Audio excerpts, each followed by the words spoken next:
propose donc que l'on enchaîne tout de suite avec la deuxième présentation de ce workshop. Alors, il s'agit d'un travail réalisé par le professeur Itsaf Keladi, donc professeur associé de marketing à l'EMLB Business School, donc qui est titulaire d'un doctorat en sciences de gestion et d'un MBA de l'IAE de Nice, et qui a travaillé sur différents sujets, notamment sur l'interaction homme-machine, sur les processus cognitifs liés à cette interaction.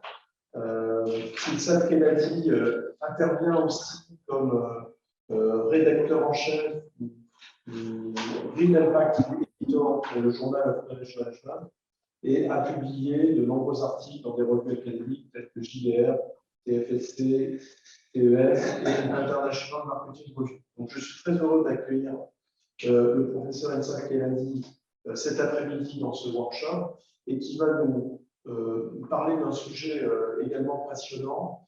Il s'agit, dont le titre est Penser et soigner sa réputation. Donc, effectivement, on peut considérer aujourd'hui que la notoriété d'une personne, d'une marque, d'une entreprise, d'un gouvernement se déroule et se joue dans l'univers digital.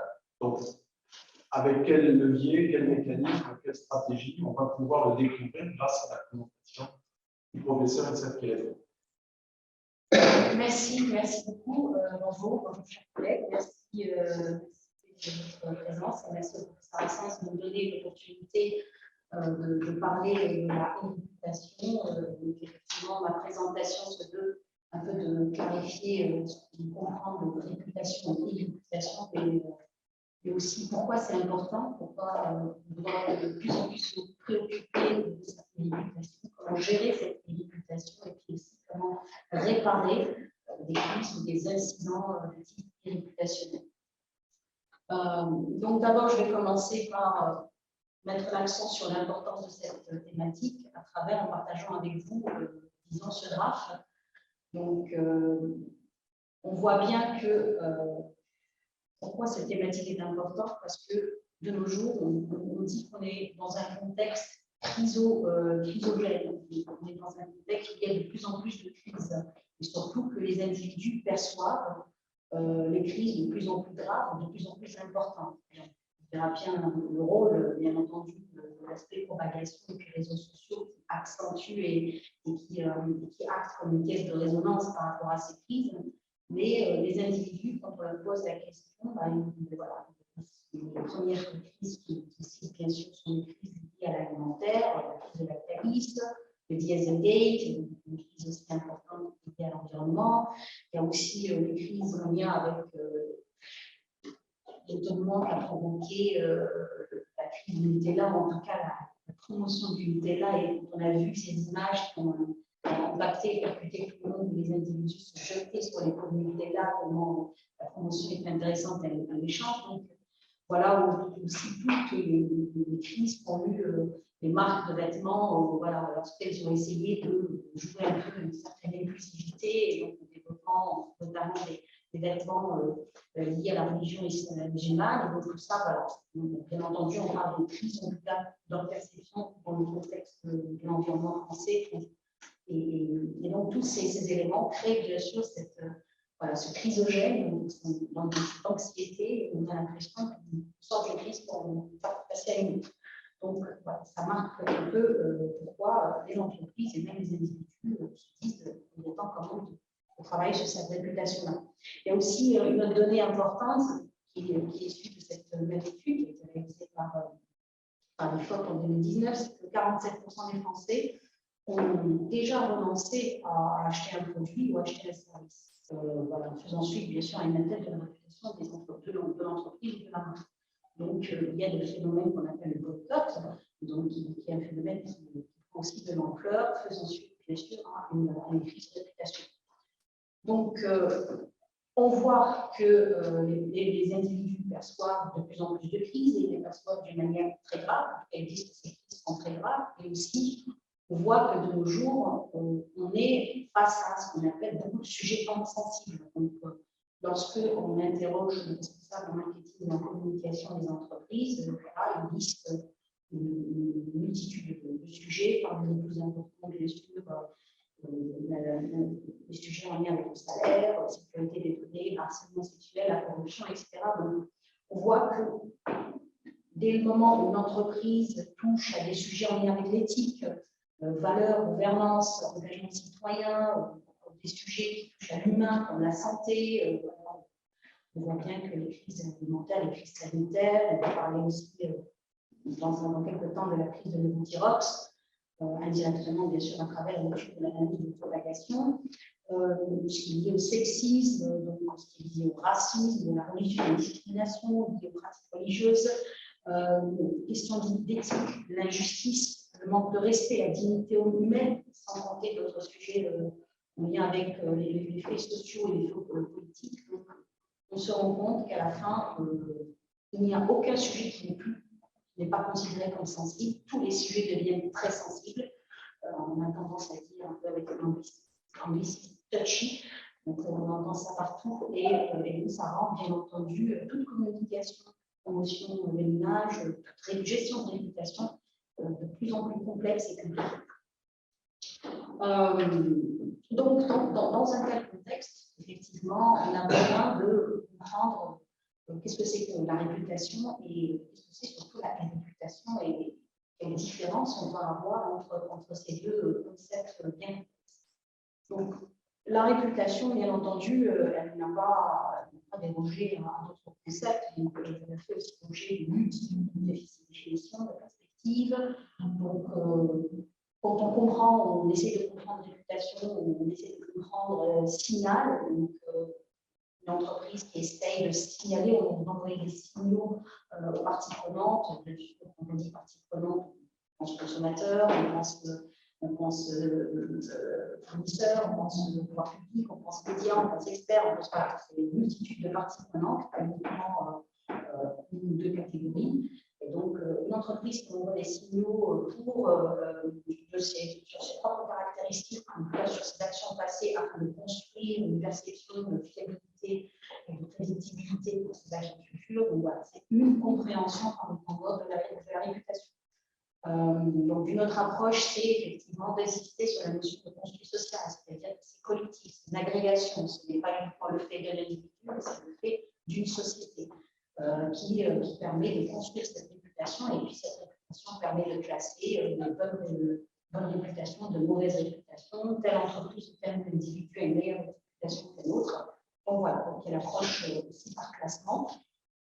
En stratégie, on insiste essentiellement sur la partie intangible, c'est-à-dire c'est un actif stratégique qui permet à une entreprise de gagner ce qu'on appelle un avantage concurrentiel plus ou moins durable, quasiment illimitable, pas copiable, et donc effectivement ça permet vraiment de différencier une entreprise par rapport à ses concurrents et de construire une position, un positionnement de différenciation dans l'esprit des parties prenantes en général, et surtout des clients particuliers.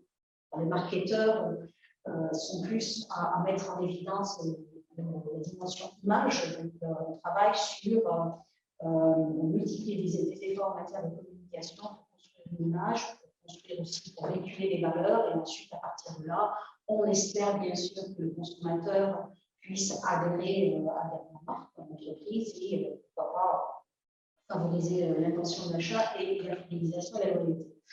Ensuite, on a enfin des aspects, en tout cas une perspective un peu plus éthique, qui conçoit cette réputation comme une manière d'exprimer sa propre identité et de véhiculer son authenticité. Et ces conceptions de réputation, on les retrouve, on peut les concevoir sur un niveau organisationnel pour une entreprise, mais aussi tout autant pour une personne.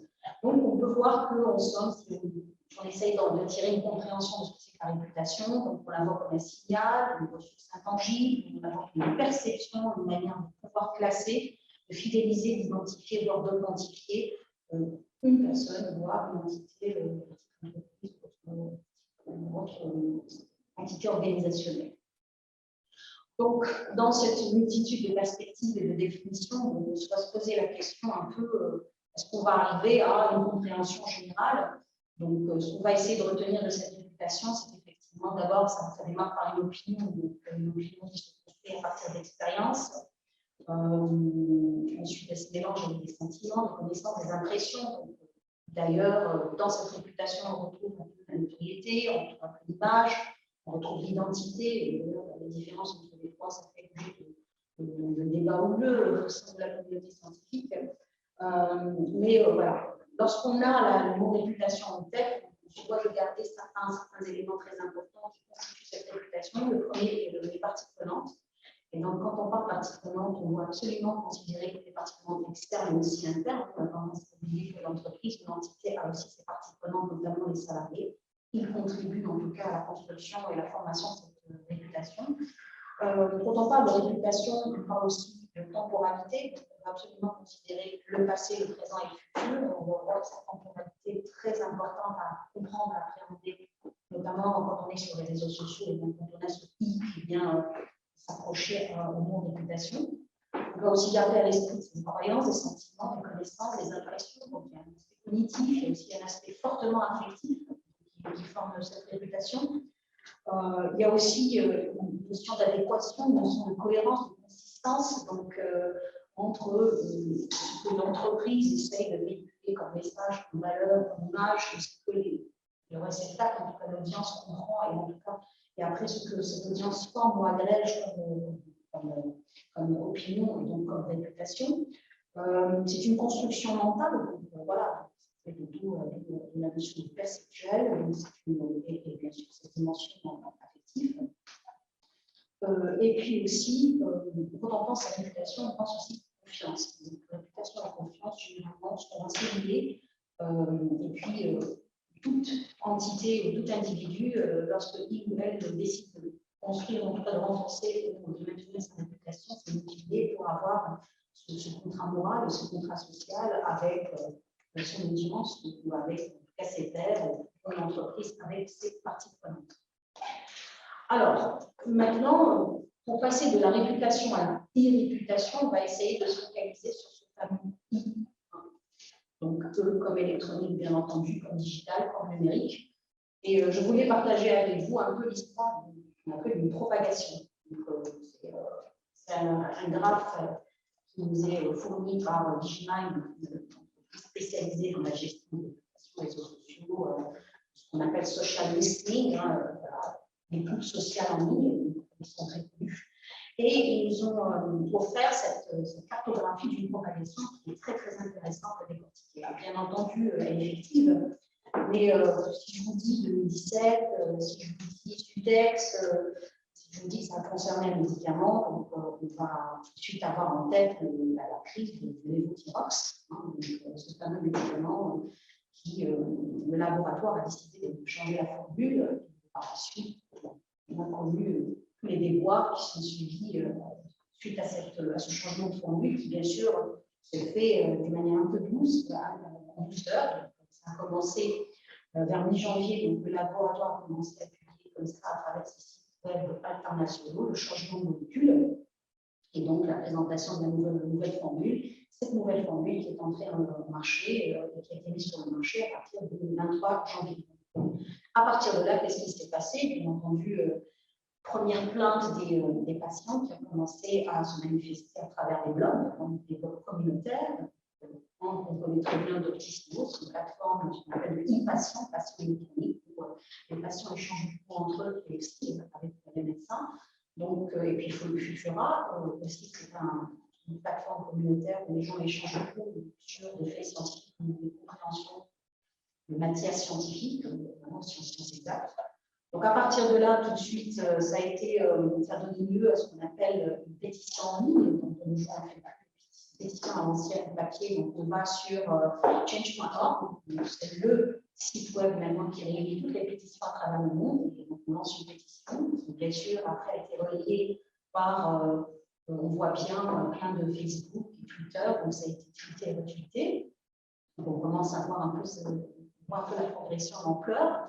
Suite à un moment donné, il y a un influenceur qui, en fait, est un docteur, a essayé d'interpeller le ministère de la Santé. Là, on parle, c'est surtout comment ça s'est produit en France. Donc, le ministère de la Santé française à travers un tweet. Donc, on n'interpelle plus maintenant avec un courrier adressé au ministère, on met le message sur Twitter.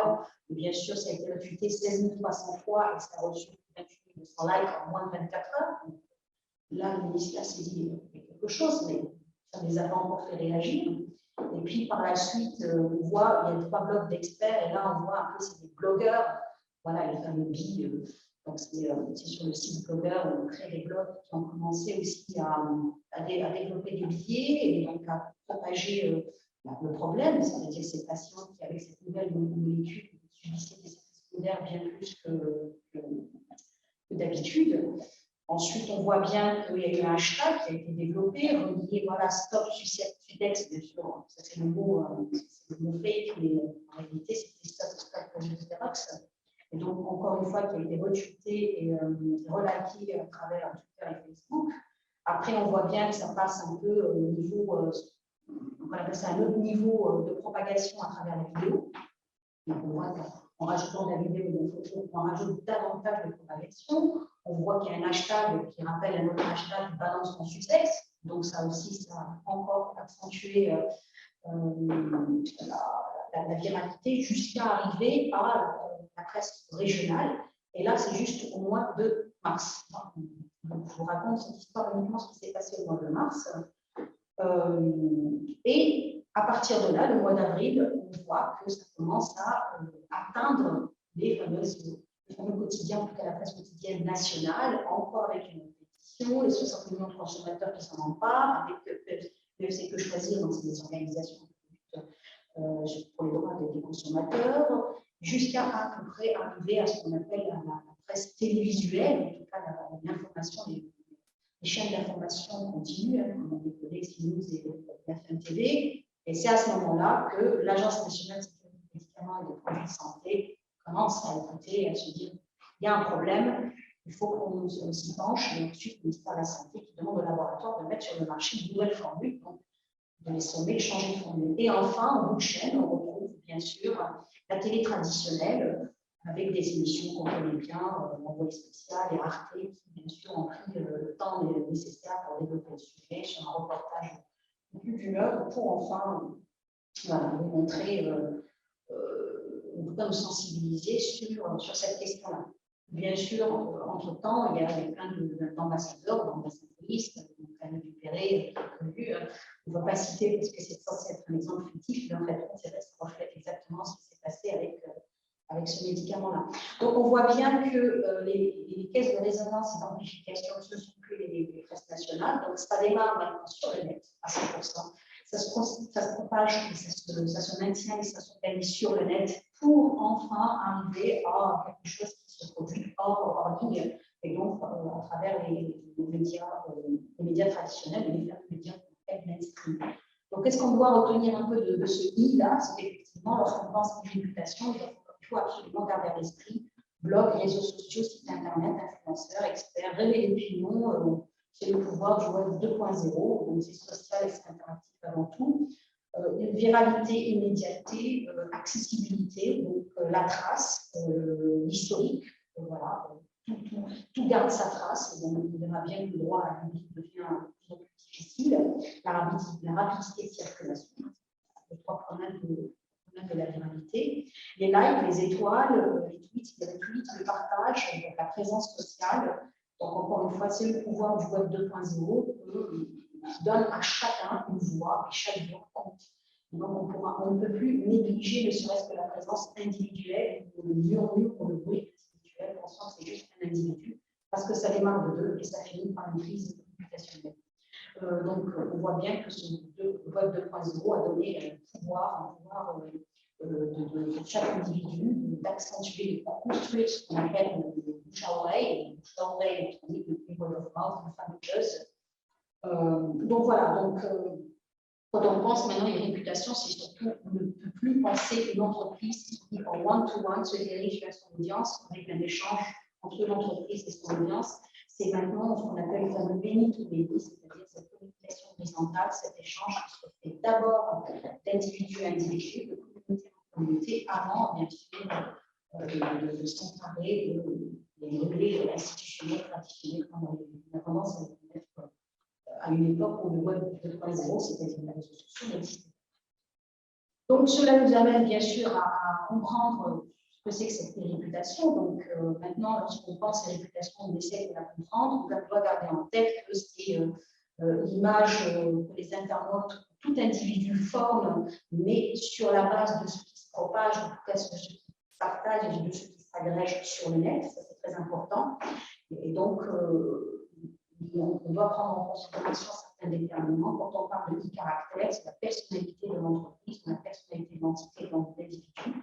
Quand on parle d'identité, c'est la structure du médium, parce que là, c'est le médium aussi qui joue énormément un rôle très important. Donc, quand on parle de médium, c'est la structure sociale qu'on utilise. Quand on parle d'un site web, on parle aussi de sa structure, la structure du site web.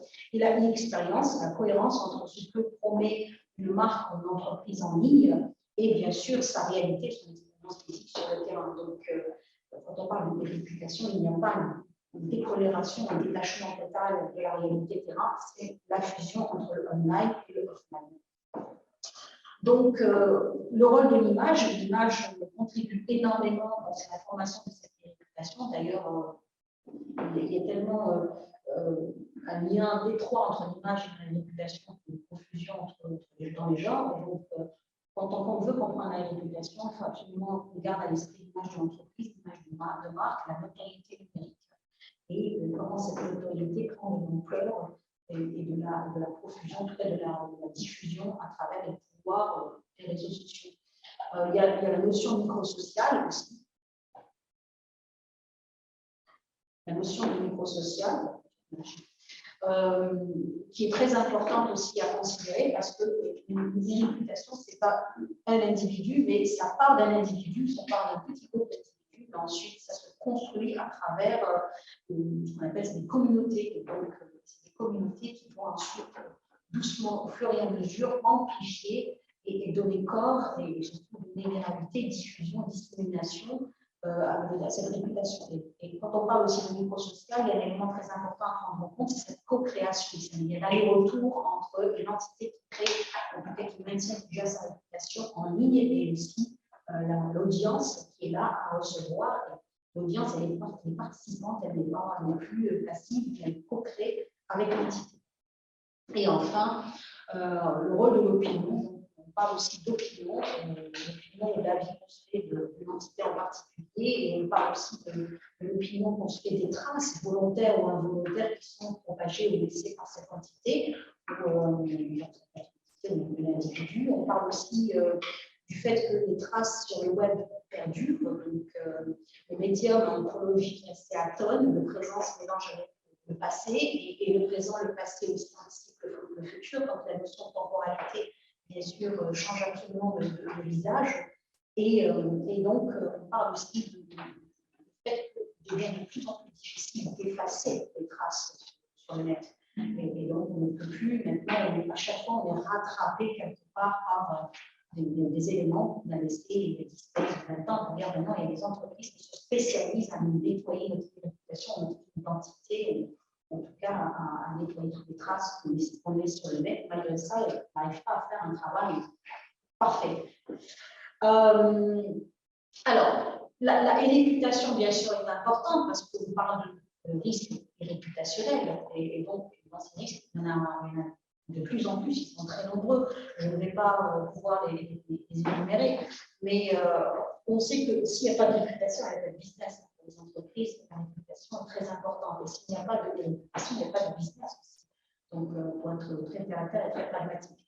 Et donc, dans ces risques réputationnels, on voit bien qu'ils se situent autant au niveau individuel, au niveau collectif, au niveau aussi des influenceurs, parce qu'il y a aussi ces leaders d'opinion qui sont un relais entre les individus et la collectivité ou la communauté. Et dans ces risques, on va retrouver plein de types de risques. Donc, je vais me focaliser notamment sur le détournement de logos. On a l'habitude de voir ça, les mèmes, les détournements, on va un peu se propager à travers le tweet et à travers le message. Donc en marketing, on parle bien sûr de doppelganger brand image, c'est une manière de détourner un logo pour un peu accentuer le défaut qu'on a trouvé au sein d'une entreprise. McDonald's, on va appeler diabétise, donc ça accentue le diabète, ou Intel Inside, on va parler de Hacker Inside, ou Samsung, on va dire something, parce qu'ils changent dans leurs produits, il n'y a pas grand-chose sauf le prix qui change.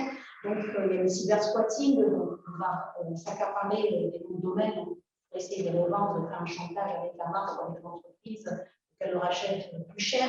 Donc voilà, il y a plusieurs types d'incidents, bien sûr, avec des effets très importants sur, autant sur les revenus, autant sur le marché, autant sur le recrutement, la rétention des talents. Donc, on voit bien que la réputation va avoir énormément d'impact sur les différentes composantes de la structure d'entreprise, pas uniquement son chiffre d'affaires.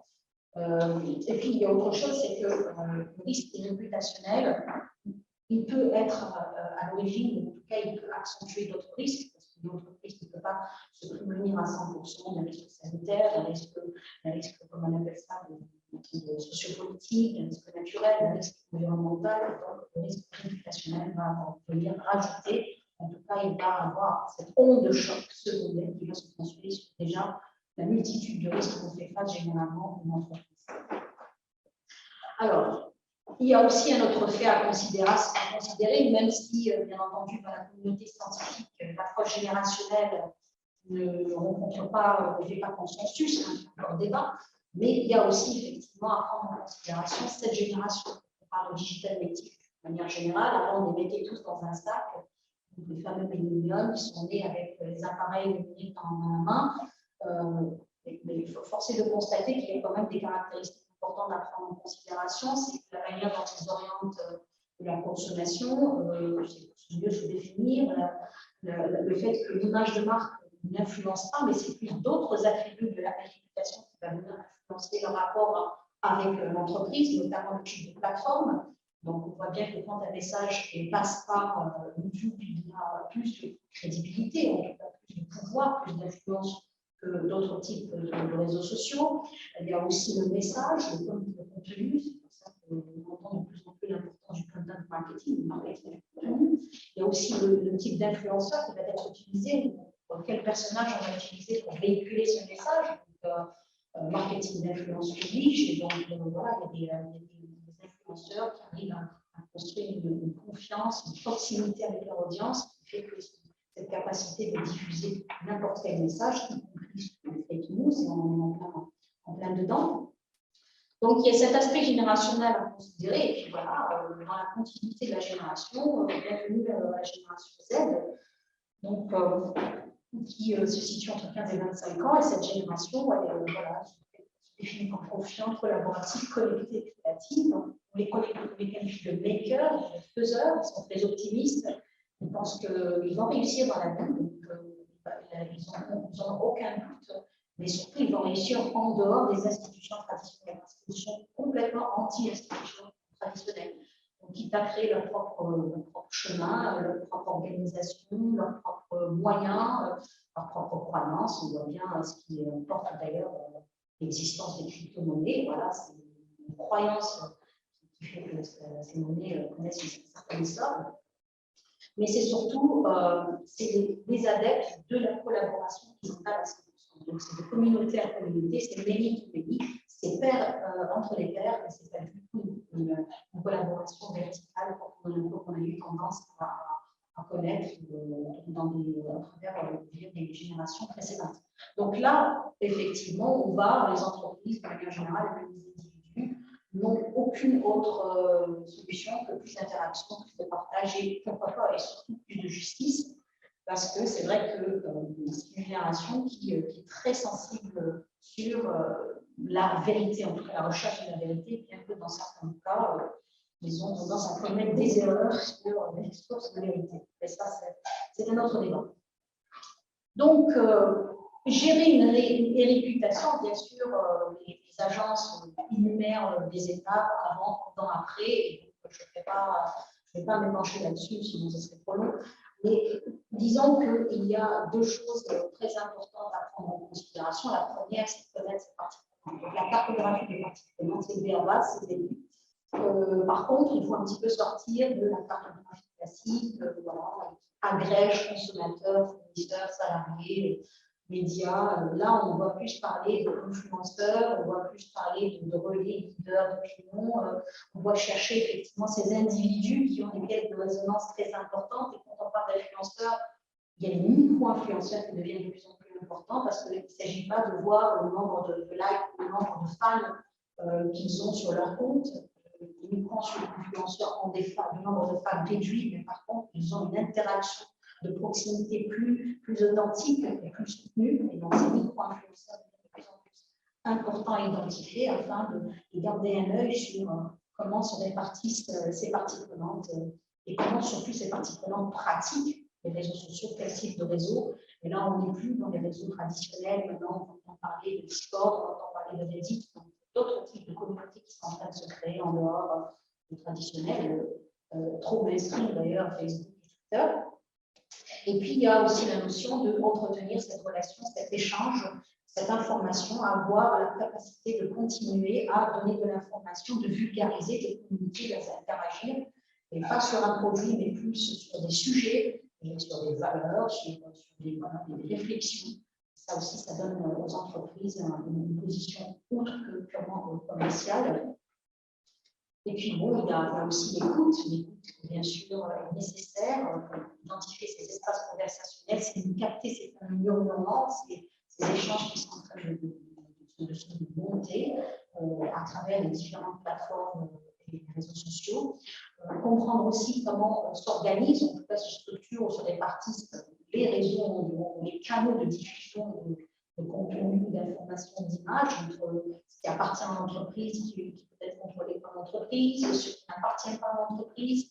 Et de nos jours, il y a un autre canal qui devient de plus en plus important, c'est la recherche, le search engine. C'est là où les individus, plus ils déploient des mots-clés et plus ils combinent ce qu'on appelle des requêtes, et plus ces requêtes contribuent à la création de la propagation de messages réputationnels. D'exemple, un Twitter peut compter des millions d'utilisateurs actifs mensuels, YouTube 21, Facebook 35 millions, Google compte 49,8 millions avec 15% de recherches initiées par jour, nouvelles recherches initiées par jour. Donc, Google, par exemple, devient de plus un acteur très puissant et, en matière de gestion de réputation.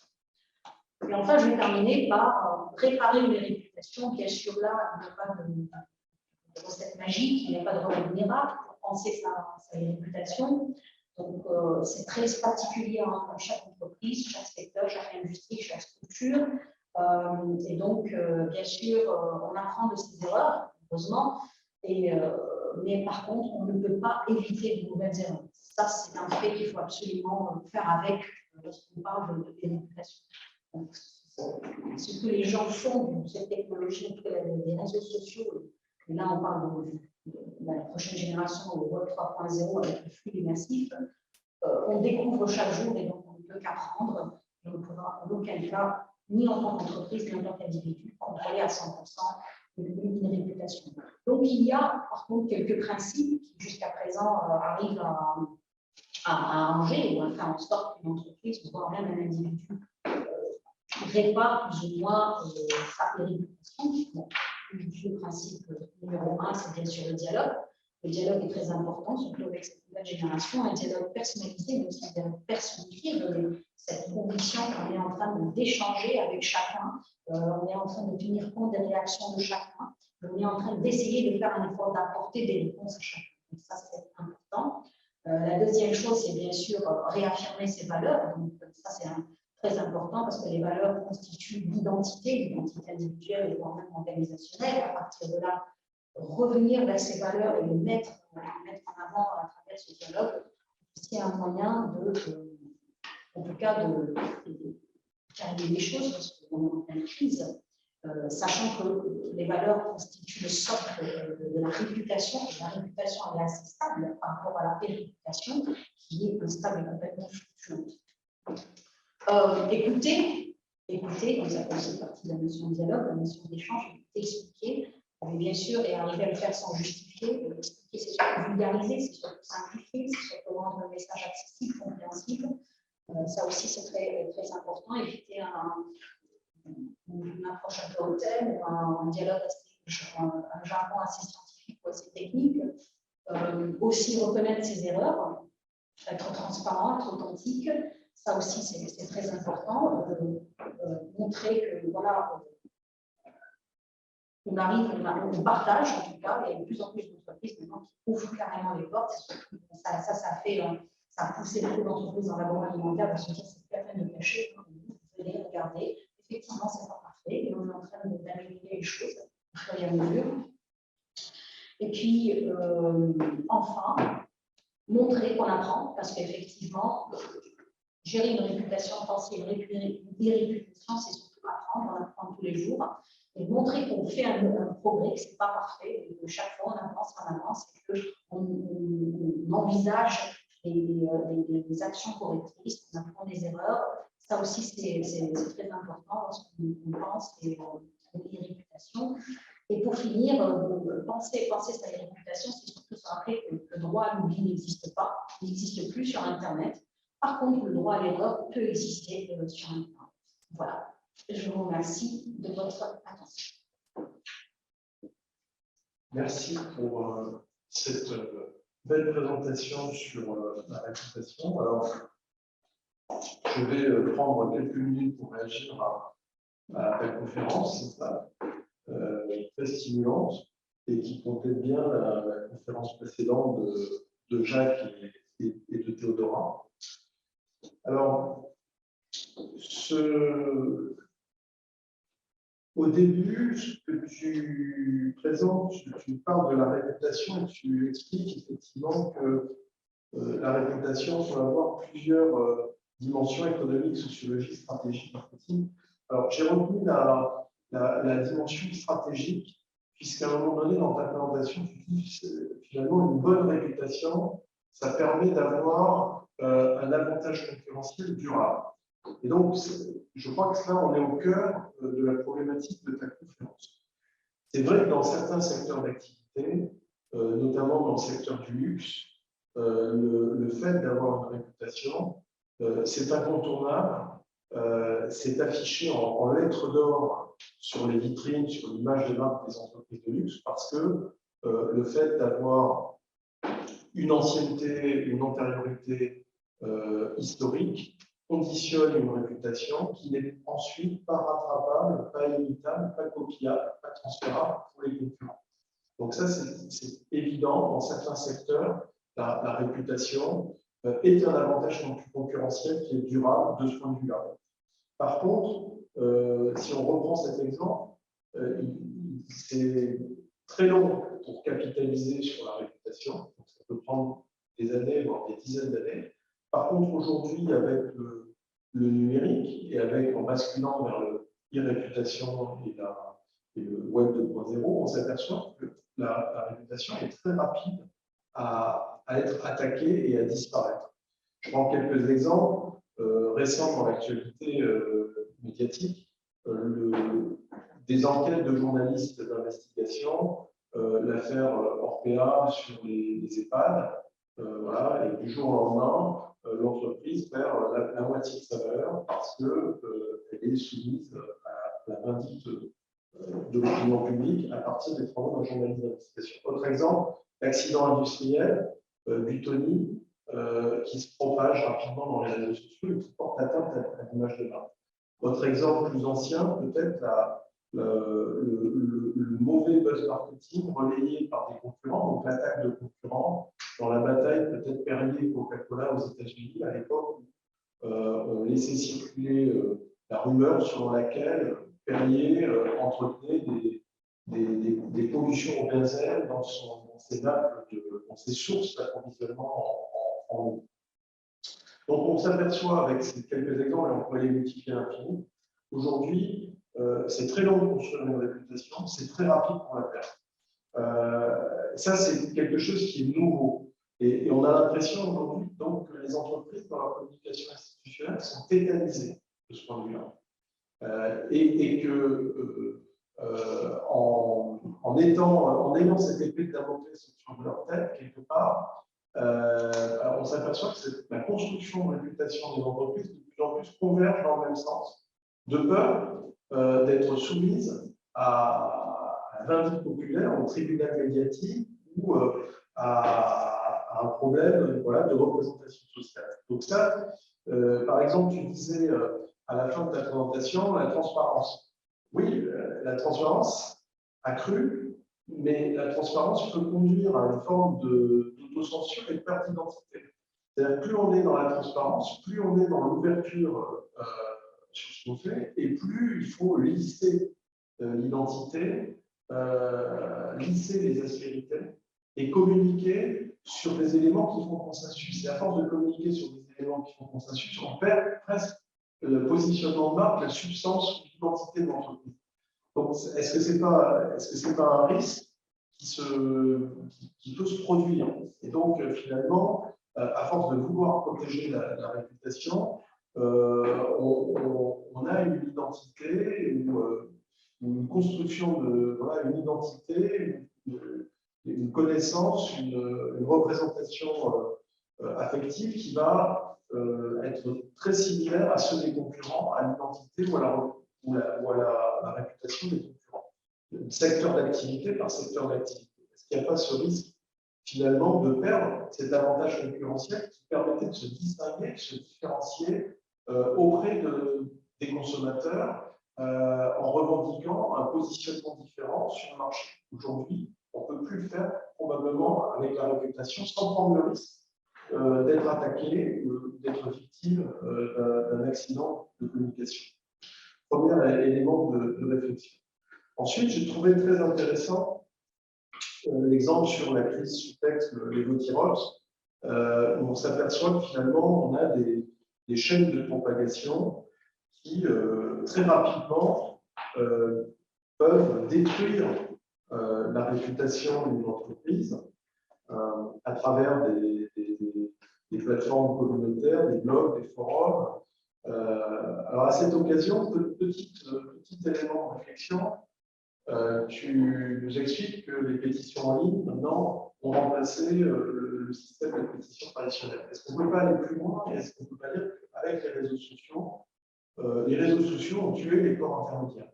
Donc les syndicats, les médias traditionnels, qui servaient de corps intermédiaire entre le pouvoir politique et les citoyens, ces corps intermédiaires, finalement, ont été balayés par les outils numériques.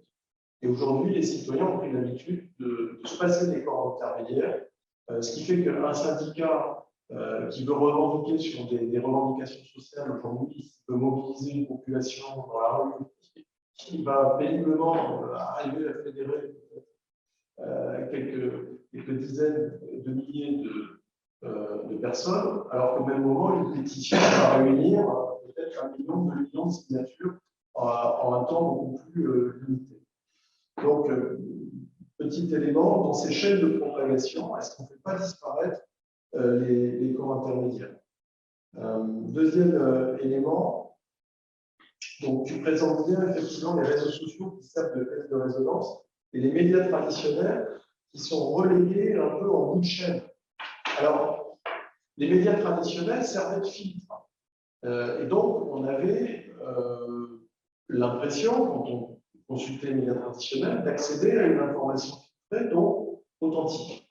Aujourd'hui, tout va très vite, et dans les réseaux sociaux comme caisse de résonance, est-ce qu'il n'y a pas un risque avec le mimétisme social de manipulation, de stratégie d'influence et de manipulation, pour nuire à une entreprise ou à une image de marque, sans que celle-ci ne puisse réagir efficacement? Là, dans la crise du Sutex, il y avait un problème manifeste, mais je suis sûr qu'on peut prendre d'autres exemples de déstabilisation et de manipulation. Pourquoi? Parce qu'il n'y a plus de filtre.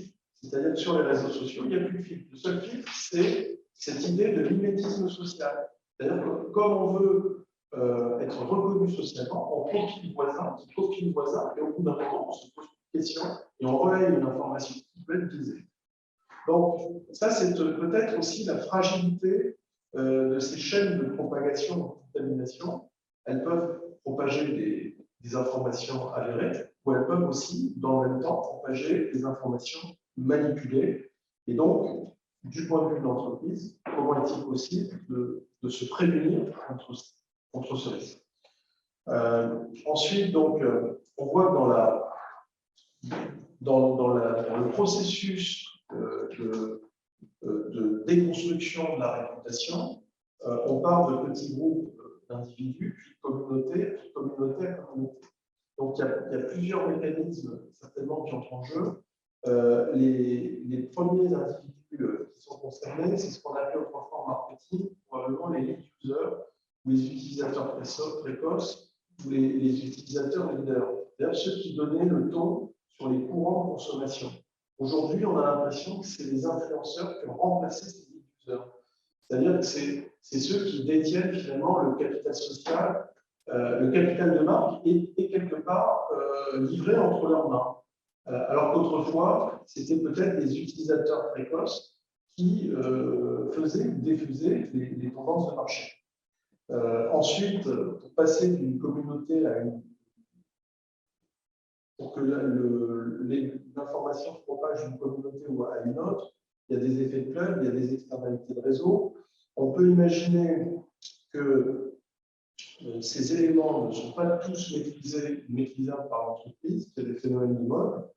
Et la question qui se pose, c'est comment l'entreprise peut-elle, à ce moment-là, surveiller ces évolutions à travers des signaux faibles qui peuvent indiquer des tendances de mode. Est-ce que l'intelligence artificielle, par exemple, peut donner des réponses parce qu'il faut saisir une masse de données qui est considérable. Et on peut imaginer qu'il y a des entreprises qui sont spécialisées dans ce domaine et qui peuvent aider les entreprises à la fois à convaincre des influenceurs, à saisir les signaux faibles et à propager des informations en jouant sur les effets de club ou les externalités de réseau dans les communautés.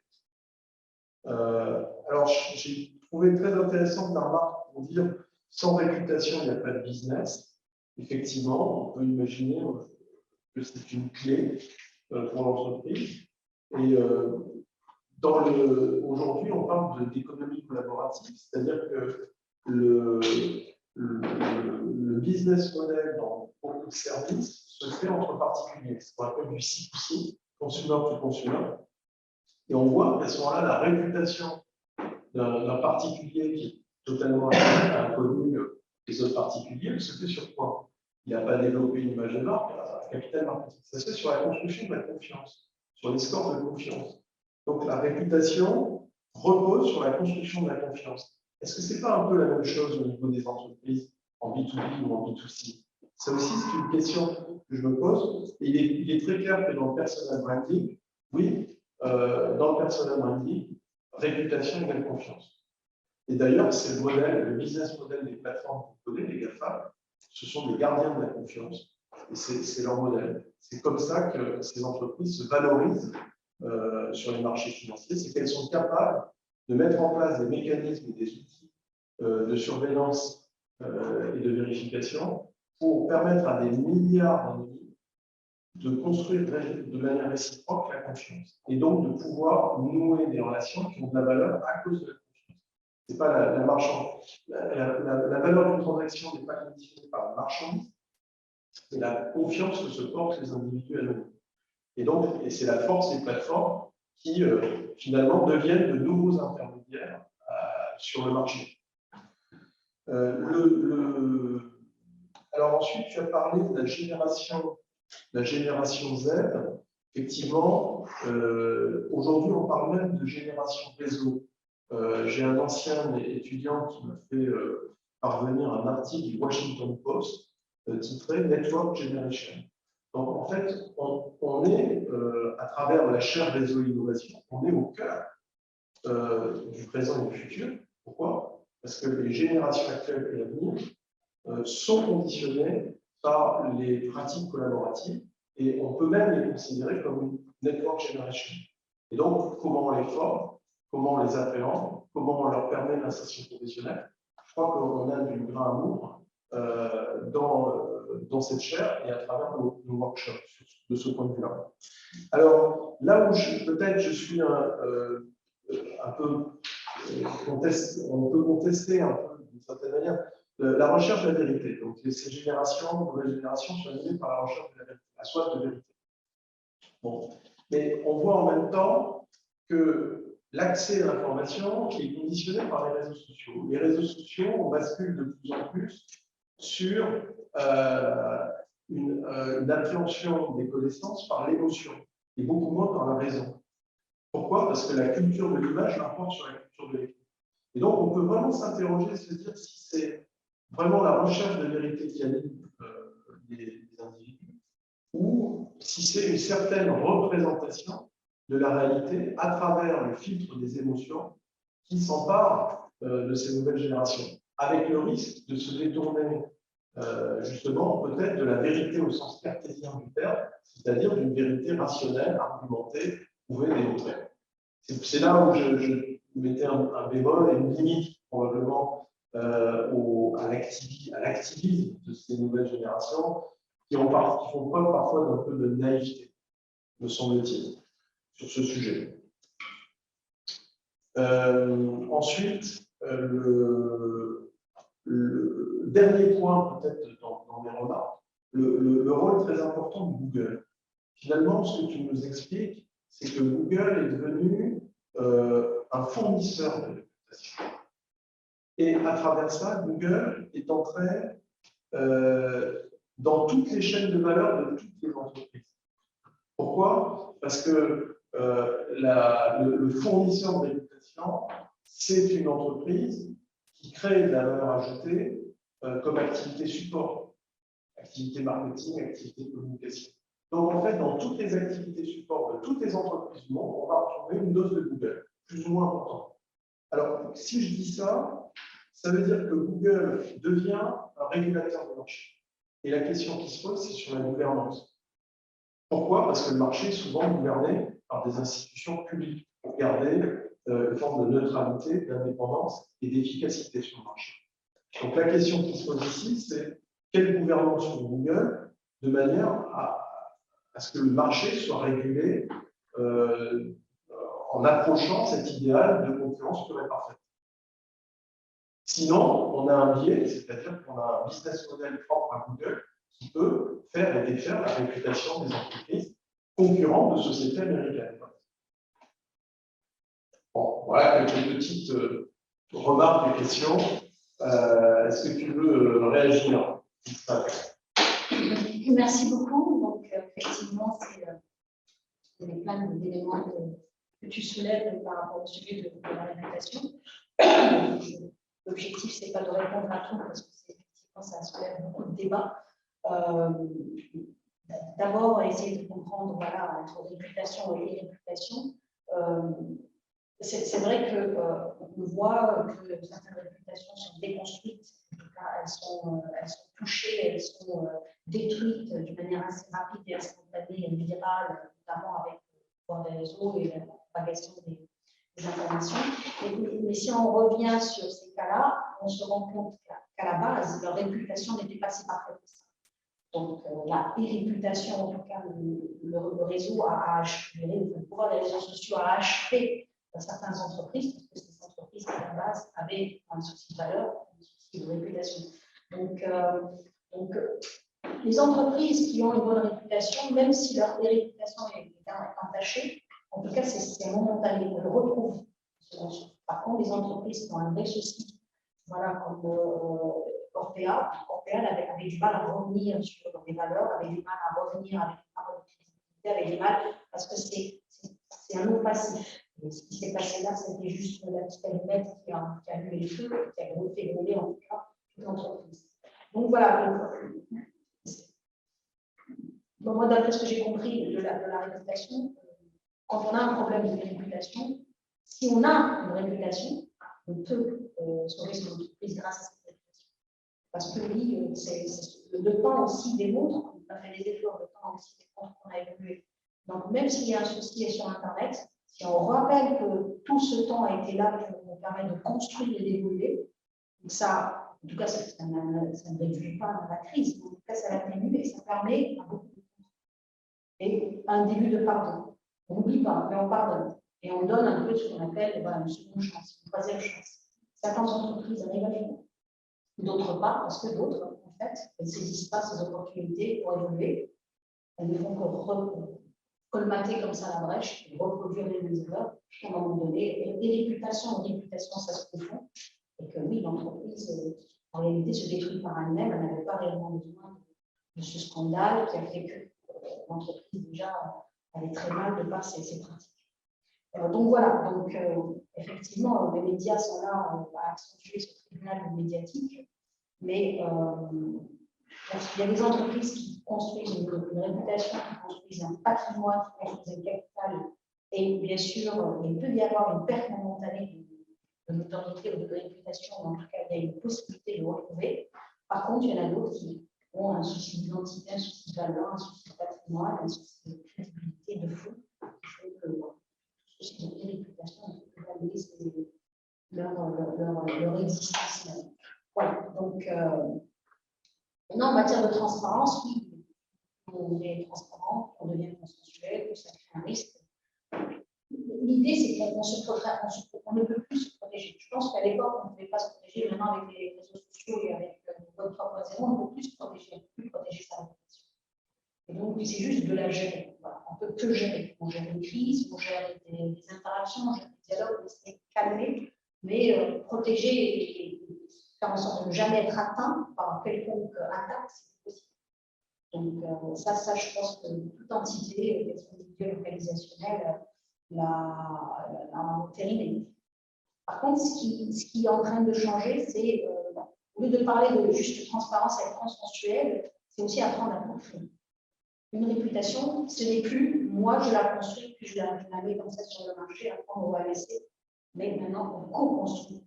On co-construit des valeurs, on co-construit un sens, on co-construit l'identité. Avant, c'était vraiment le vrai top-down, l'entreprise qui réfléchissait à des valeurs, une certaine identité, des caractéristiques intrinsèques, et ensuite les partager. Maintenant, je pense qu'on ne peut plus faire ça parce que l'individu est devenu co-créateur. Il veut se mêler de tout. On lui a donné ce pouvoir quelque part et il veut se mêler de tout, y compris dans la co-création d'identité de l'entreprise. Donc voilà, il y a cet individu qui fait partie maintenant de cette entreprise, de cette entité, et ça, la réputation peut être de plus en plus co-construite. Voilà, ce qui éventuellement évitera ce qu'on retourne sur du bêtise, on s'en sort de tous, on cache un peu ce qui ne va pas et on essaie d'être voilà. En termes de la répétition en ligne, moi je ne trouve pas que ça, en tout cas, ça a éliminé les intermédiaires, mais ça a poussé ces intermédiaires à faire autrement. Parce que dans ces outils, parce que ce sont des outils, les intermédiaires les utilisent. Simplement, oui, ils ont perdu un certain souffle pour différentes raisons. C'est la mise en institution ici. Et maintenant, ils se rendent compte que la conversation n'est plus la conversation n'est plus sa forme traditionnelle. Si on veut converser avec les individus, il va falloir converser à travers ces plateformes, il va falloir se converser à travers ces communautés, à travers ces réseaux. C'est une conversation au réseau. Et donc, maintenant, de plus en plus d'intermédiaires se rendent compte que passer par ces réseaux, passer par ces relais, passer par des pétitions en ligne, c'est aussi travailler avec cette communauté, travailler avec ces individus pour faire en sorte que ce qu'ils veulent défendre comme droit, comme principe, comme régler des problèmes, etc. Il faut travailler avec ces outils, il ne faut pas penser que ces outils sont contre. Donc, et on voit de plus en plus de syndicats utiliser change.org, on se rend compte que s'ils ont besoin d'ameuter, faire bouger les gens, c'est effectivement la sphère en ligne devient quasiment incontournable pour pouvoir propager. Voilà. La propagation passe par la sphère en ligne. Il faut absolument utiliser ça plutôt comme moyen que comme quelque chose qui va éliminer ces intermédiaires-là. Maintenant, c'est vrai que les entreprises, elles ont tiré la leçon du Web 2.0 pour voir, pour comprendre ces phénomènes d'irréputation, de réseau, de co-création, de changement comportemental, du pouvoir des individus, des fake news, tout ce que ça comporte. C'est ce qu'on appelle le phénomène of fear of missing out. Donc, par exemple, dans le 3.0, on voit que les entreprises, elles essaient. Pour comprendre un phénomène et ne plus être en retard d'un phénomène, maintenant, elles font partie du phénomène, elles rentrent dans un nouveau monde, même si elles savent que peut-être qu'il ne va pas être porteur, qu'il va pas être, qu'ils vont perdre du temps et de l'argent, et que On voit maintenant avec, par exemple, le métaverse. Donc là, les entreprises ne sont plus dans le wait and see, on va voir comment ça se construit, elles sont dedans, elles savent. Elles veulent comprendre comment l'image est construite, comment l'identité de l'entreprise est manipulée, qui est dedans, à quoi ça sert, comment les individus interagissent, quels sont les codes. Mais on ne peut plus, voilà, on ne peut plus déjà faire ce qu'on a fait avec le 2.0, laisser quelques GAFAM se constituer en intermédiation et après être un peu esclave de ces GAFAM. Et on veut être parmi cette révolution pour comprendre. Donc, je pense qu'il y a eu un apprentissage. C'est passé avec le Web 2.0, maintenant avec le Web 3.0, les entreprises, les marques maintenant ne veulent plus juste subir, mais faire partie, quitte à faire des erreurs, quitte à apprendre. Et voilà. Donc ça, c'est un peu ça. Ça évite les effets de remplacement, ça évite le fait que certains intermédiaires puissent profiter, en tout cas, de ce que peut apporter comme avantage les différents types d'interactions, en tout cas le passage du Web 2.0 au Web 3.0. Alors, la génération, je suis tout à fait d'accord, peut-être le mot la vérité n'est pas du tout le bon mot. En tout cas, oui, ils recherchent leur vérité. Leur vérité n'étant pas la vérité. Mais c'est comme ça que voilà, ils conçoivent la communication, l'interaction, l'échange. C'est toujours, il faut que ça soit, il faut que ça touche à leur émotion. Ça, c'est nécessaire. On ne peut pas faire autrement. C'est une génération très émotionnelle, très émotive.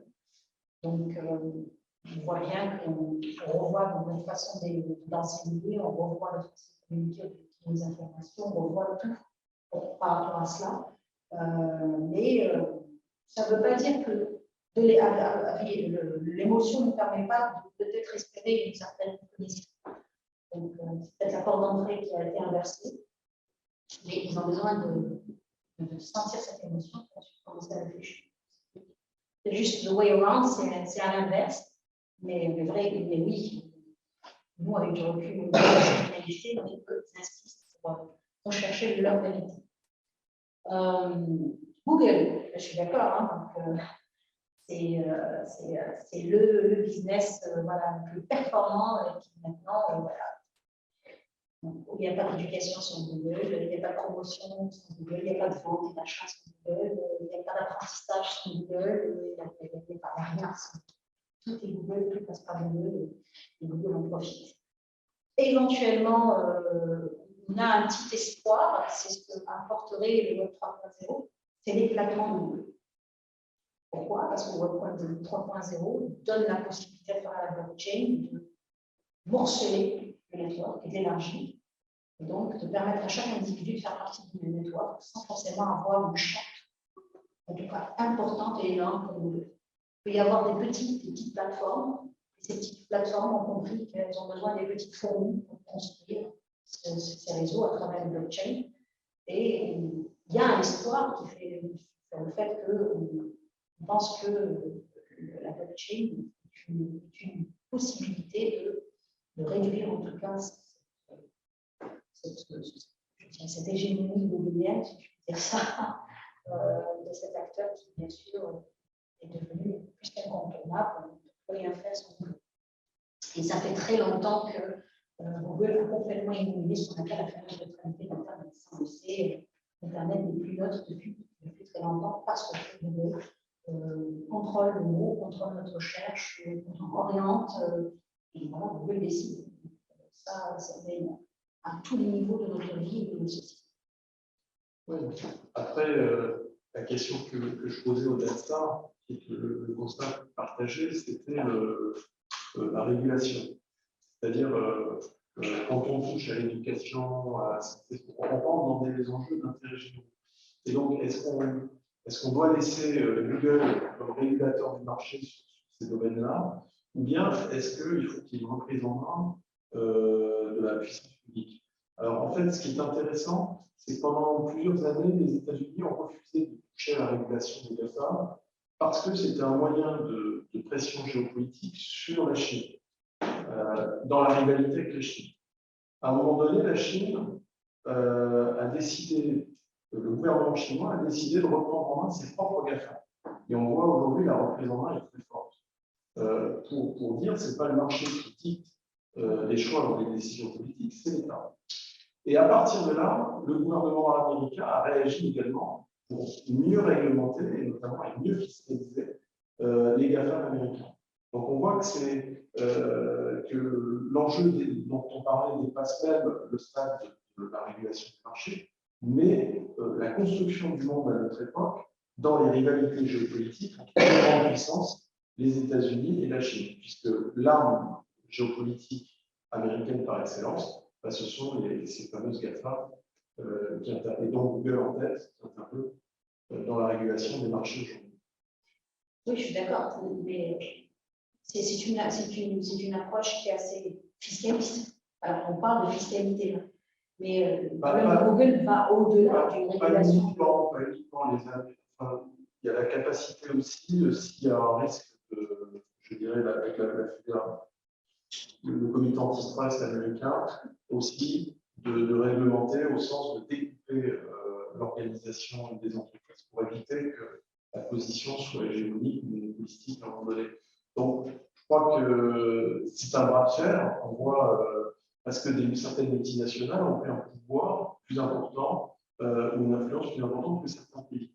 Et donc, c'est un bras de fer qui existe avec la digitalisation entre certaines multinationales et les États. Et donc, les grandes puissances le tolèrent jusqu'à un certain stade. Et à un moment donné, il y a une reprise en main, pas forcément le sens où on l'entendait, c'est-à-dire réguler le marché pour mieux garantir la neutralité et l'indépendance des activités d'intérêt général à partir du net, mais plus un rapport de force entre le pouvoir économique et le pouvoir politique.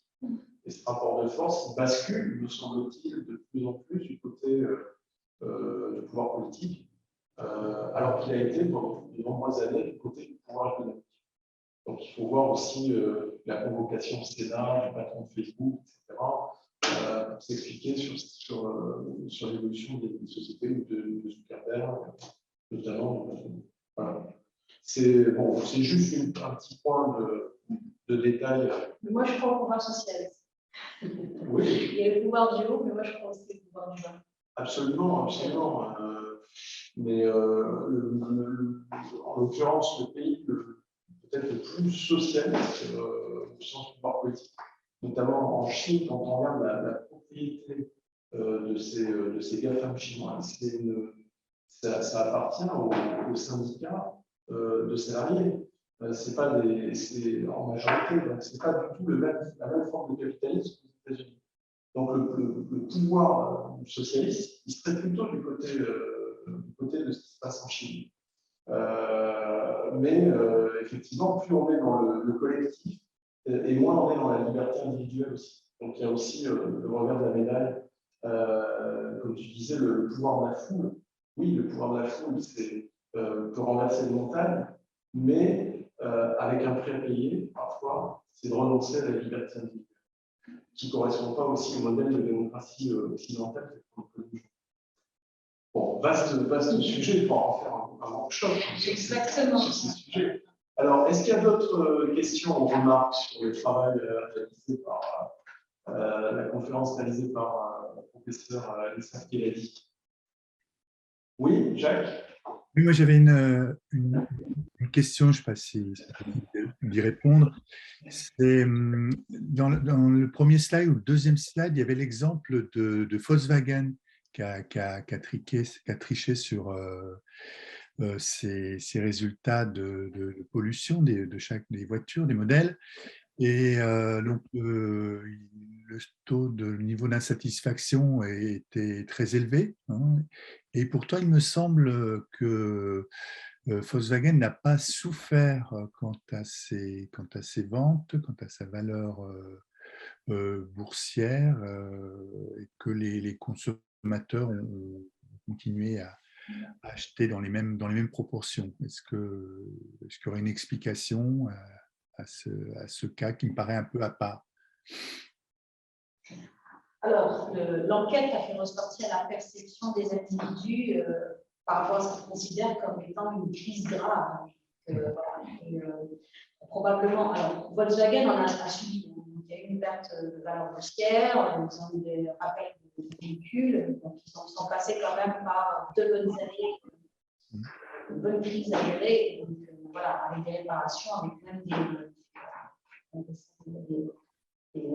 du côté pénal, du côté judiciaire, qui aussi voilà, a impacté l'entreprise. Ensuite, l'entreprise, voilà, là aussi, on voit bien que c'est une entreprise, on peut dire qu'il renaît de ses cendres, parce qu'effectivement, il y a un capital. Donc, ils ont fait, voilà, ça a été une bonne bêtise, ils ont nettoyé le top management team, ils ont envoyé, ils ont pris des initiatives, ils ont demandé pardon, ils ont fait des réparations, et là, voilà, ils renaissent et voilà, ils essaient de faire un effort pour peut-être évoluer. Et de dire qu'on va essayer de ne plus faire la même erreur. On aura peut-être d'autres erreurs, mais on ne fera plus la même erreur. Donc voilà, ça, c'est un peu le côté un peu pardon de la réputation. On a beau Alcéry, ça nous marque, mais on peut pardonner. On peut pardonner. Plus on montre des traces positives du changement, de l'évolution, du bonne volonté, et puis on montre aussi qu'on n'est pas une entreprise, voilà, on a une entreprise qui a fait face à beaucoup d'événements, qui a résisté, une entreprise assez résiliente, qui a quand même fait plein de bonnes choses, pas de mauvaises choses. Et puis, on peut permettre un certain pardon, en tout cas, côté des réseaux, ça se calme. Les réseaux se calment, et là, on voit bien que l'entreprise renoue avec ses ventes, et renoue avec sa réputation, sa bonne réputation, malgré ce scandale. Donc, mais n'empêche, si on refait cette enquête maintenant, c'est une enquête de 2019, si on la refait maintenant, on la refait l'année prochaine, dans l'imaginaire, on se rappellera du Dieselgate. Voilà, déjà, le mot Dieselgate, c'était tellement martelé, voilà, avec les tweets et les retweets, les mots, les images, les mèmes, tout ça, ça marque, donc on n'oublie pas. Donc, on n'oubliera jamais, mais ça ne veut pas dire qu'on pardonnera. C'est un petit peu cette nuance. Hein. On donne une seconde chance, mais par contre, on n'oublie pas. Voilà. Parce que ça marque, ça s'entraîne davantage avec l'effet de l'image, l'effet de l'émotion, voilà, l'effet de la propagation. D'accord, merci. Très bien. Alors, une toute dernière, parce que là, on atteint l'heure limite. D'accord. Juste une dernière. Est-ce que pour le cas de H&M, parce que moi j'étais très étonnée il n'y a pas très longtemps, j'ai fait travailler les étudiants sur la communication justement, et les étudiants ont ressorti les images alors qu'on avait réussi à oublier. Est-ce que H&M a opté pour la même stratégie, c'est-à-dire de signes de bonne volonté, d'effacer, de revenir avec les gens? Oui, on retrouve plus ou moins les mêmes pratiques, donc ça peut aboutir à un certain mimétisme. Donc, on ne peut pas effacer. H&M a essayé, mais voilà, si on cherche encore la fameuse photo du fameux, on appelle ça sweatshirt, le garçon, voilà, le garçon qui dit it's cool to be a monkey, c'est ça, le garçon, c'est un garçon noir, donc c'est ça qui a fait, entre autres, hein, parce qu'ils ont eu d'autres crises. Donc, ça n'efface pas. Donc, on retrouvera tous les images, on retrouvera tous les mêmes. Certains s'amuseraient, voilà, se donner de l'importance à relancer. Mais par contre, voilà, l'audience d'H&M a pris la décision de se dire, OK, on n'oublie pas, mais on voit qu'H&M s'est excusé, H&M a fait des efforts, en matière de fast fashion, H&M récupère, voilà. Mais encore une fois, c'est pas on fait une action et on se dit, on se garantit la réputation sur les 50 prochaines années. C'est un travail quotidien. C'est ce que l'entreprise fait à travers ses efforts, sa communication, et puis même le changement ou l'évolution qui nous est. Merci à tous. Bravo. Merci tout le monde, très chaleureusement. Donc, nous allons conclure ce workshop. Merci encore donc, à Jackie Vallès-Bueno, Théodora Miret et Insaf Keladi pour cette belle conférence. Et je vous donne rendez-vous après la période des vacances d'été, le 20 septembre prochain, pour un nouveau workshop. Alors, je ne vais pas vous donner le thème, j'ai déjà le thème en tête, ce sera une surprise, et ça sera aussi très intéressant. Et vous pourrez aussi retrouver l'intégralité des échanges qui se sont déroulés dans le workshop sur la page dédiée de la chaire Réseau Innovation. Merci à tous et à très bientôt. Merci. Merci. À bientôt. Merci. Au revoir. Au revoir.